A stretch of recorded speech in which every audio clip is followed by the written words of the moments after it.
Patay sa pamamaril ang pulis sa Malate, Maynila ang mga sospek, dalawang lalaking nakamotorsiklo na sinitiraw ng biktima dahil walang suot na helmet.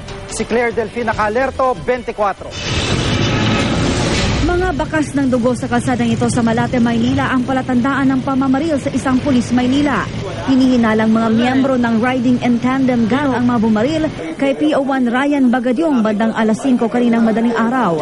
Nagsagawa noon ng clearing operation sa makalsada sa Malate si Bagadyong nang sitahin niya ang dalawang lalaking nakamotorsiklo nang walang helmet. Ayon sa isang 8 taong gulang na batang saksi, hindi raw agad huminto ang dalawang lalaki kaya hinabol at hinarang pa raw sila ni Bagadyong.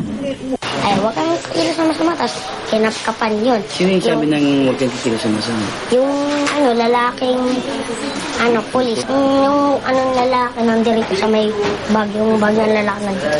Sabi, back up. Yung baril ng lalaki, ginartakan niya 5 beses.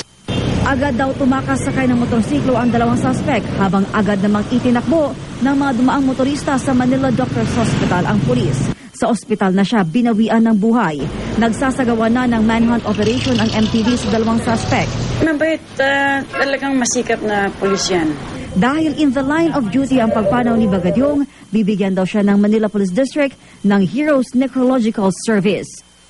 Claire Delfin, Nakaalerto 24.